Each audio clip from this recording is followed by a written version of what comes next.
শুনেন। আমি দুটো কথা বলি, শেষ করে দেব।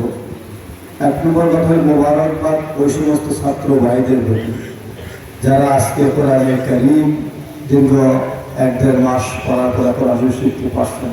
তারা কলেজ, ভার্সিটি বা পরীক্ষার্থী ছাত্র যারা, আলহামদুলিল্লাহ, যেহেতু আল্লাহ রাব্বুল আলামিন অনেক মেহরবানি করে দয়া করে আমাদেরকে কোরআনে কারীমের পথে আসার তৌফিক দান করছেন, এটাকে আমরা আল্লাহ তাআলার পক্ষ থেকে বহুত বড় অনুগ্রহ মনে করি, অনেক বড় নিয়ামত মনে করি।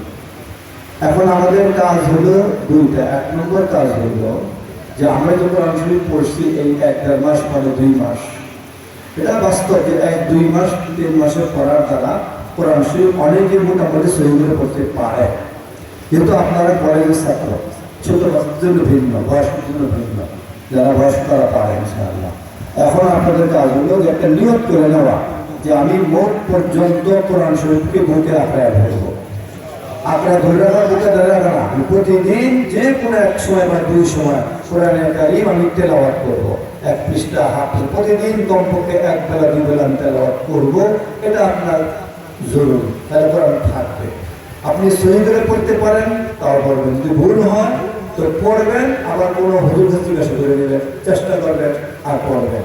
আর যদি না পড়েন তাহলে কিন্তু এই যে আমরা শিখলাম এটা কিন্তু থাকবে না, চলে যাবে। আর কোরআন শরীফের এটা বৈশিষ্ট্য, তাকে তেলাওয়াত না করলে সে অন্তর থেকে চলে যায়। অনেক হাফেজ আছে কোন দেখে পড়তে পারে না, না পড়া যাবে, আল্লাহ তাআলা না হয়তো পড়বেন ইনশাআল্লাহ।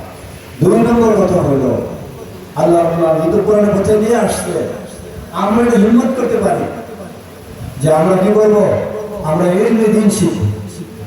আল্লাহ লাখ লাখ শুকরিয়া, আমি নিজেও আমার বাবার খুব চাহিদা এবং চেষ্টার ফলে আমিও কলেজ থেকে মাদ্রাসায় গেছি। আমি গভর্নমেন্ট কলেজে পড়ছি, 74 মেট্রিক পাস করে এখানে পড়ছি 1.5 বছর সায়েন্সে পড়তাম। আমার বাবা আমাকে মাদ্রাসায় পড়ালেন, খুব দোয়া করছেন টানছে। এই স্কুল কলেজের ভার্সিটির ছাত্র তখন জাহাঙ্গীর ভার্সিটি পড়তো, আদরুল ইসলাম ফিজিক্স অনার্সে পড়তো ফাইনালিয়া, সে কারো পাগলেওয়ালা তর্ক করতো। সে আয়সা আমাকে 3 দিন থেকে বোঝায় আমাকে মাদ্রাসায় নিয়ে গেছে। অর্থাৎ তোমরা যদি নিজেরা যদি কোরআনের কারীমের স্পর্শে আসো